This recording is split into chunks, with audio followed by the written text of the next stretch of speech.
next up, story time. The library app, amazing. Read that first book, everything was great. The second audiobook I downloaded was The Chain by Adrian McKinty. I was listening to this book, again, I had so much fun with it, but the story is, I thought I had an extra day. With the library app, you are loaning things out and then they expire. I thought I had an extra day left on the audiobook, and I got to like the end. I was right at the climax, right in the middle of the action, and it expired. And now I've had to reserve it, but I can't get it until December.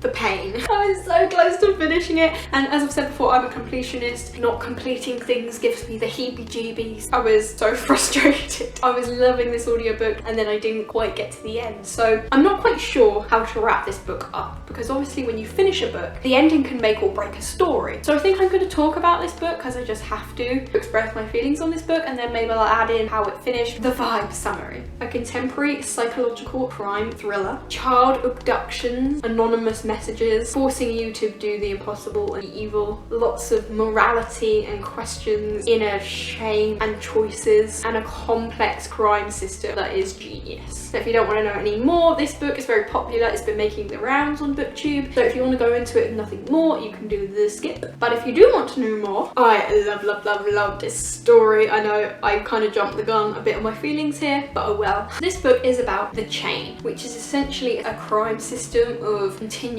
abductions and ransoms organised by some mysterious crime genius who set up this system to continue perpetually. So what happens is one day you'll get a phone call saying that your child has been abducted, and there are two parts to getting your child back alive and safe. One, the ransom. You must pay whatever ransom there is, you must take the calls that you get given, and you must not tell any police. But step one is the easy part. It's step two that gets tricky. Step two, you have to choose another family and abduct their child, and then they will have to do everything that you did, and it's a continual cycle. So when you get this call that your child's been abducted, they've been abducted by a normal average person just like you who've had the same thing done to them, and before that, and before that. So you have to abduct someone else's kid and do the same thing, force them to pay the ransom to this mysterious organizer, then make them abduct someone else, and then as soon as they've completed their task, you get to give their child back and you get your child back. So it's a constantly ever-flowing system. It's pure evil genius. So our main character is a woman who has her child abducted, and she is part of the chain, and it's her going through the process, that initial fear and horror of her child being abducted and trying to find the money to pay this ransom, and all her problems that she already had in her personal life, plus this major issue, trying not to tell anybody and keeping it all together inside, and then the process of having to become horror that has happened to her and become the abductor for someone else. And it's that whole horrid morality, like what would you do to get your child back? Is that the right thing to do? I mean, you have to. You have no choice. I mean, I would. At the end of the day, if you're going to get your child back and they'll get their child back safely, it's the safest thing for everyone to just follow the chain. A lot of people do get their child back. A lot of people don't if they stray. It's that whole morality of having to be an abductor and steal a child, and the child not understanding what's happening, and you having to be strict. You don't want the child to try and run away, because then you'd have to try and do it again to another child, or you'd have to try and kill them. It's these normal average people just trying to get their child back and having to do these awful, horrible things, and even coming out the other side. Even if everyone survived, there are a lot of mental scars by the end of it, and it's such an interesting concept. I was slightly worried that by reading it that the concept sounded great, but I wasn't sure if the execution would come through, but it totally did. It delivered on everything it promised. Obviously I'm not quite at the end yet, but I'm pretty at the end. It's not the most twistery, oh my god, couldn't believe that happened thriller ever, but I love that psychological thrillery aspect. I love the morality, and I thought it was so tense and interesting, all the way the characters were reacting. I just thought it was well written. It was a fun story to read, as weird as that sounds. It was just a fun listen. I really enjoyed it. It was gripping all the way through. It was just a fun time. Like I said, not the most crazy, wow, mind-blowing book you've ever read, but I just enjoyed it so much. Finding out who's behind all this, what crazy genius came up with this, seeing all the things that could go wrong, and I just loved it. Not everyone everyone comes out the other side unscathed, and it was so interesting and tense and thrilling. And presuming the ending ends as I think it will, good, then it is a top class book for me. I thoroughly enjoyed listening to it. It is so annoying that it got cut off right at the end there. Like, it's more annoying because I was enjoying it so much. I was having so much fun with that book and I was so close to the end. That's what made it more frustrating.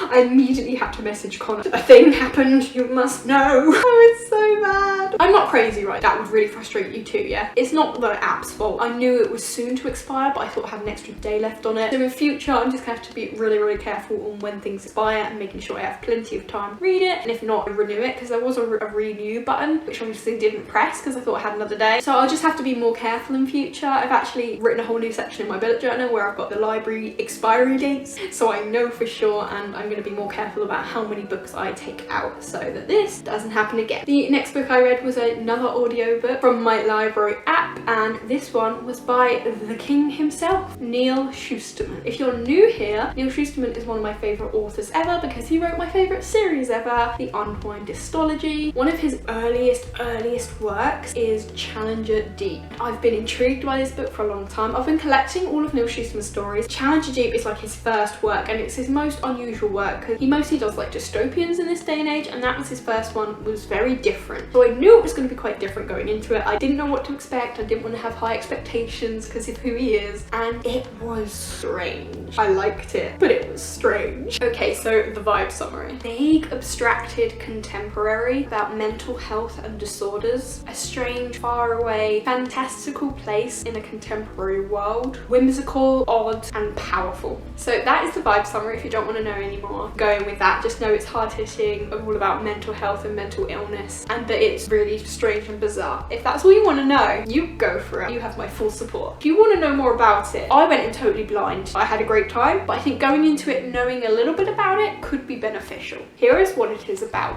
Challenger Deep is about a boy called Caden Bosch, and he is a strange boy. The book is quite abstract and very vague, and it doesn't really explain to you what's going on through like a fair chunk of the book. Where is he? Okay. It's a little bit odd, but I'll tell you what's happening. So like I said, skip if you don't want to know. Even by knowing this won't spoil the story for you, so don't worry. Caden is actually mentally ill, and he has, I think, paranoid schizophrenia. Definitely the word schizophrenia comes up at one point near the end of the book, so I think that's what he has. It doesn't mention paranoid schizophrenia, but Caden Bosch is definitely very paranoid, and he believes things that just aren't true, but he believes them with his whole heart. I'm just saying, I'm pretty sure that's what the character has, although unconfirmed. So the story follows two different landscapes. First one is his reality. His parents, his sister, friends, school, normal teenage boy stuff. The other reality, which is the one we spend a lot of time of in the beginning as well, is Caden as a crewmate on this ship on a sea voyage to Challenger Deep, which in the real world is the deepest place on Earth. And it's this very strange meander through both of those landscapes, through him at home in the normal real world and then him on this ship. Of course, the book doesn't explain to you that he's not really on the ship. You just kind of figure that out for yourself at some point, that okay, that's his imagination, this is a metaphor, and you just kind of go with the flow. But what's actually happening is that Caden is disassociating from reality. There's this point where he tells his dad that, oh, this kid at school's gonna kill me. Dad's like, oh shit, what's he said? And Caden's like, nothing. What's he done? Nothing. And then his dad is like, okay, well, how do you know he wants to kill you? Caden's like, oh, I just know.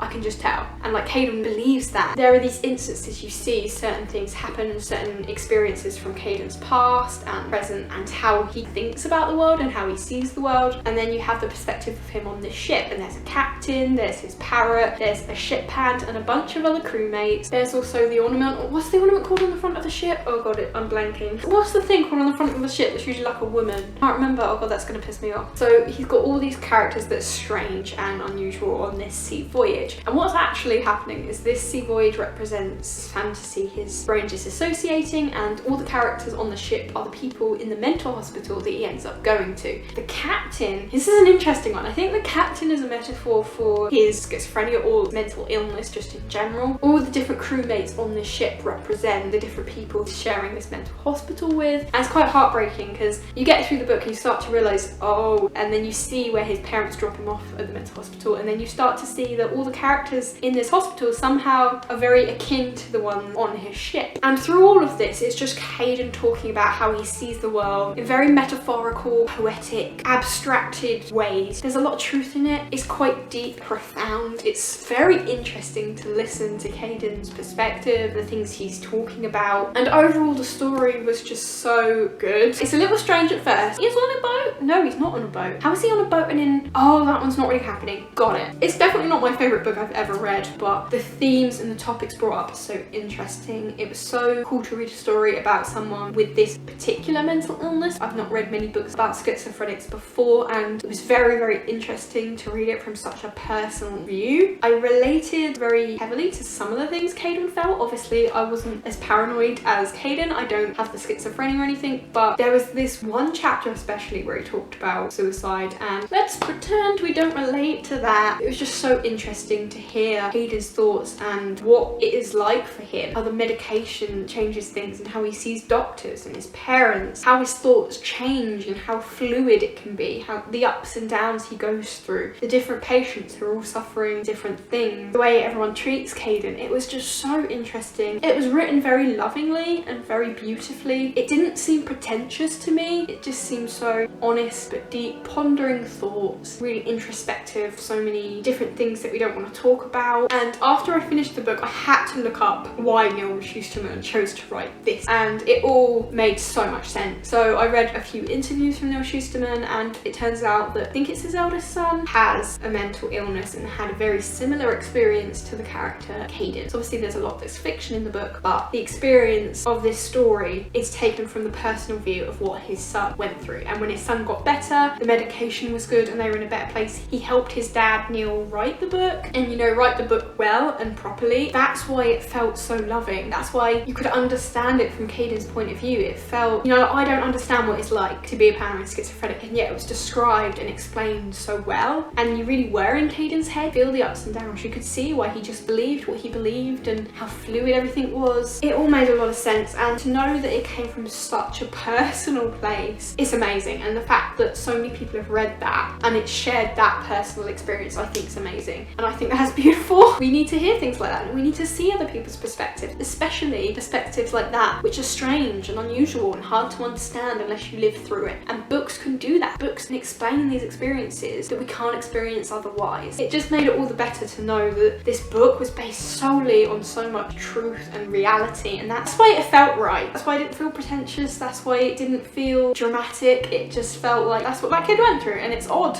and it's weird and it makes scientific sense, and yet it's a personal journey at the same time. Even every person with mental health is going to go through a different journey. I bet Caden's exact, you know, the ship and everything probably wasn't akin to the actual real person that Neil based this on, but you could tell when you read a book when it's based on truth. You know that even if it's not, it's a lot of fiction, you can tell that the threads are real. Am I making sense, or am I just talking garbage? You have to let me know. I'd definitely say it's quite a confusing, vague beginning, an interesting but still slightly mad middle, a profound, sad, personal ending, and then by the time you finish the book, it just ends off in this beautiful and simplistic way. This is what his life is like. This is what it is to be in this person's brain. This can happen to people. This is what these people feel like.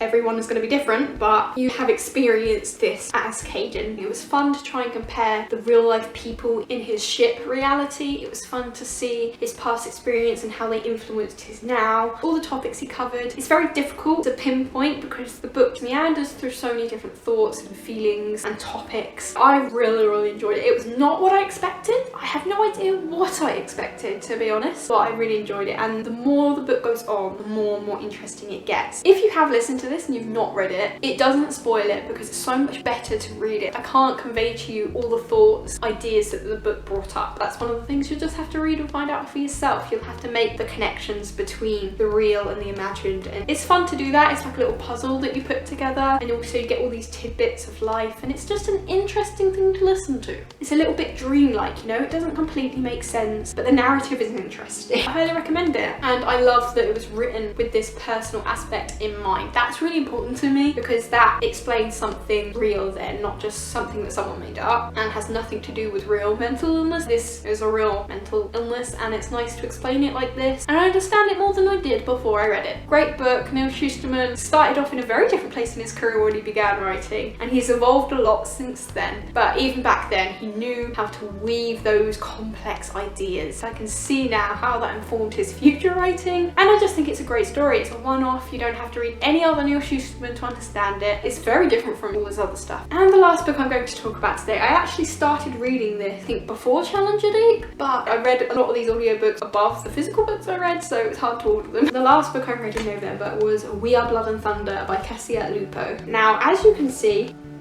I'm halfway through it. I haven't finished it, so you might have to have an insert from Future Lucy. Let's just do the vibe summary for now. So, We Are Blood and Thunder. A mysterious high fantasy all about mages, magic, gods, poisonous storm clouds, political intrigue, discrimination, and where we belong. I realised that wasn't much, so you might just want to stick around for the plot, but as always, there is timestamp. The plot of this book is about two girls who are in this high fantasy setting, and they both are connected to this one city that has been enveloped by this magical poisonous storm cloud. So this cloud has like enveloped this city, and it's caused a lot of people to die of illness. It's caused a lot of the plant life to grow fungus and mold, and the air is very toxic. There's a lot of blue and green lightning. The city has kind of been forgotten by the rest of the world because of how poisonous it's become, and we have one girl who was born with a disfigurement, specifically a mark on her face, and people who are born like that live in the crypts, and they become morticians. So they're basically hidden underground, and they prepare people for death. They're seen as lesser, and one of these cryptlings, Lena, she actually is a mage, and this town especially hates mages. It sees them as like demons, so she has to end up running from her town into a whole new world. She travels to another place where they don't see disfigurements as you being lesser. They see you as people, and they see magic as a good thing. They worship the gods of magic, and there's all these different gods that have all these different alignments for magic, and Lena's trying to figure out where she belongs in this new world. And we have our second POV, which is Constance. She's part of the royal family of that poisonous city, and she ran away as well when she became a mage, but at this point in the story she has come back, and she's trying to put right the political wrongs that have happened, and she's sacrificed everything to make everything right again. So we got the political intrigue from Constance and her trying to fight corruption that has happened to her city, and we've got Lena trying to discover this whole new world and where she fits into it, and the different perspective a new culture can have, and learning about all these gods. I'm halfway through it, so I'm just going to talk about how I feel about it so far. This is not a full comprehensive review of this book because I haven't finished it yet, but I'm enjoying it. This was the next physical book I read after A Song of Wraiths and Ruin. I loved A Song of Wraiths and Ruin. This was the very next book I picked up physically. It's a hard act to follow, that's all I'm trying to say, and this book is fine, I'm enjoying it, but it's not as good as that previous one. I feel sorry for this book. It's following a hard act. It's not quite as good as the other one is so far. It doesn't make it bad. I've got a bit like, it sounds alright kind of view on it so far. I feel like that might be because of the predecessing book doing so well. I still think this cover is beautiful though. I'll never get over that red rim lighting. I'll talk about a few of the negatives. Not quite as good as the previous one, which isn't really fair on the book to compare it, but it's what we do, right? As human beings, we're naturally going to compare to the very last thing we read as readers. That's what we're going to do. It's not quite as interesting and fascinating. The story isn't exactly fast paced. I'm halfway through the book and it's introducing a lot of things. I feel like I'm giving this book a disservice. There is a few negatives I have for it so far. My biggest one being, and this isn't a problem, I just feel this is a missed opportunity, and that is our main character Lena. She has the mark on her face which makes her a crippling, and she goes to the outside world and no one notices or cares about the mark on her face, and she's like, oh, they don't see me as a crippling? Wow, I'm a human. It's a really interesting talk on the social classes, classism. However, in the beginning of the story, Lena talks about her fellow cripplings, and we have an array of different types of people. So what I mean is she talks about her mentor who lost a limb. There's that boy with the hunchback, that girl who can't hear. There's that boy who thinks funny, which I assume is a reference to some kind of mental illness or disability that is unspecified. It could be like autism or something. No idea what thinks funny could relate to. But either way, she's loosely describing other people with disabilities. And this is where I find is the missed opportunity. Our main character Lena has a birthmark on her face, which, yes, people can look at you and it must be really irritating to have people stare at you and see this one thing. However, However, all her fellows are people with disabilities, and why couldn't one of them have been the main character? That would have been so cool to have the main character be disabled in some way. Imagine if this story was about the deaf girl who figures out one day she's a mage and she has to run away from this town. She's a mage and she discovers magic and she has to learn how to be magical, and she ends up being a hero in this fantasy setting, and she's deaf. Wouldn't that be a much more interesting story? And wouldn't that be so cool to have a main character with a disability like that being the main character and being a hero? That would have made complete sense in this fantasy setting. Not much about the story would change. I just think that would be a really cool main character, and to represent a disability as that would be so good for representation of disability. But they chose the main character to be Birthmark. There's nothing wrong with it, I just feel like that's a missed opportunity there, and I would have loved to have seen one of the other disabilities being the main character. Is that just me being petty? What do you think? Do you think that would have been cooler? I love seeing representation in stories, and I think that would have been interesting to see someone who really is treated as lesser in society have a main part in a book. I don't see someone with a birthmark and you're still ableist, so it would have been nice to have a little less ableism. The thing I said about her having the birthmark, that's that.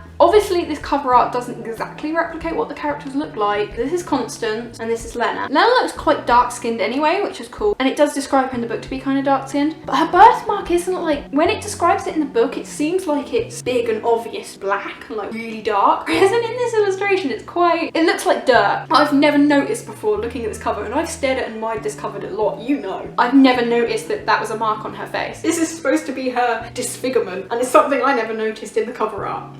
So maybe the cover artist just didn't put enough emphasis on the birthmark. That was just something I wanted to point out because it's something I noticed only after I started reading the book and I realised that the character had a birthmark. Is that it? Okay. Anyway, let's talk about what actually happens in the story. I'm enjoying the characters so far. Like I said, it's quite slow. Not much has happened in the plot. I feel like we've only just got out the setup and I'm halfway through, so it's quite slow. The characters are cool. I'm intrigued about the political intrigue. What's this poisonous cloud? How did it happen? Did someone cast this cloud? One of my favourite things so far is the gods. Mages that worship the gods, they have different types of god, so depending on the type of magic you have, you can worship under a certain god, and they're really interesting. So I'll show you here. This is one of the first pages in the book. One of the cool things, this book has a lot of like maps and stuff in the start, and this is one of the first pages. You probably can't really read it, but essentially it's a little illustration of all the different types of god that they worship and what those represent. So we have the hunter god, the healer god, the masked god, all sorts of different ones. Explorer, we got justice, the ruler. So they all have alignments to different colours, and also they kind of hint at different occupations. So like the mask god, a lot of them are assassins and spies. You got the warrior god, a lot of policemen and guards, etc, etc. I find the gods in this to be quite interesting. So far we've only really seen one temple. I'm intrigued to see more of the temples and more of the different gods and mages that follow under the different gods. That's probably one of the most interesting things for me, but I'd like to learn more about them. I'm enjoying it so far, but it's compared to Song of Wraiths and Ruin, it doesn't quite match up. So here I might insert a clip of future Lucy. Take it away. Hi there, it's me from the future. Sorry about the whole two-part thing, by the way, but thanks for being here. So I finished We Are Blood and Thunder now, and I feel like when I wrapped it up before, I gave it a really bad rap. I stand by everything I said about the whole disability thing and the missed opportunity, but still, I had so much fun with this story, and it was a standalone high fantasy, and I don't need to tell you how rare and awesome those are. The story definitely picked up. There was so much to enjoy with it. The ending definitely had a lot of excitement and a twist I never saw coming. I didn't know how to feel about it at the time, but it was really cleverly done and completely unexpected. I like how the characters evolved through the story and they were far from perfect people. I loved the magic element and how all the story threads came together in the end. The butterfly and the mechanic stuff and the cloud magic. It was really cool. The side characters were so lovable, like Winton, Xander, what was that other guy? I'll put his name here because I can't remember. Although there was this one gay character that I wish we'd had a bit more exploration into. There was one line that alluded to he was gay and that he liked this other character, and he was one of the really lovable characters, so I wish that that would have been talked about more and just not one lined reference. Honestly, I could read half the book and have been about them.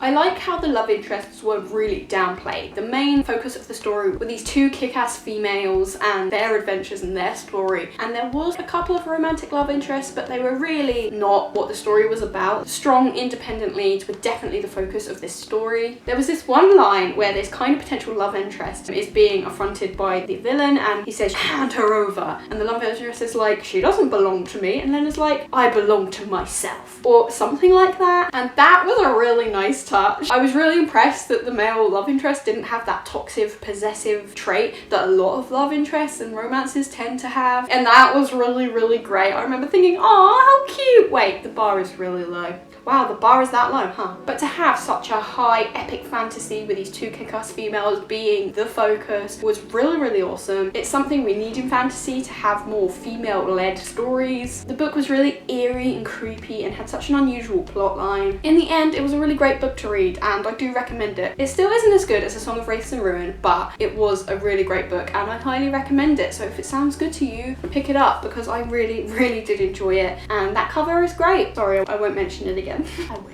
Alright, back to Parts Lucy. I hope you enjoyed that insert, and that's my thoughts on the book. And that is my November wrap up. I had some really interesting books this month, lots of audiobooks to go with my physical books. I had 2 high fantasies, I had a few contemporaries, mysteries, a lot of mental health going on in this wrap up, a lot of interesting books for sure. Some really great ones, some not some great ones. I really enjoyed discussing them. If you like this video, I would appreciate if you gave it a like. A lot of you said you liked the vibe summaries, so I've done that this time as well, and I shall keep doing them since I got some good feedback on that. Thank you, because that helped me realise I should keep doing them. If you do like certain things I do, please let me know and I will continue those things. Thank you to all the new subscribers I've had in flux, thanks to Kaz from Cats and Camera. She did a video where she shouted out my channel, and I legit couldn't believe that she was talking about me. She said so many kind things, it was kind of unbelievable. I just was kind of blown away by her kindness, and I've had a little influx of subscribers since then. I went from about 150 something to 170 something. So I've gone up by a good 20 subs, something which for me is very good. Thank you so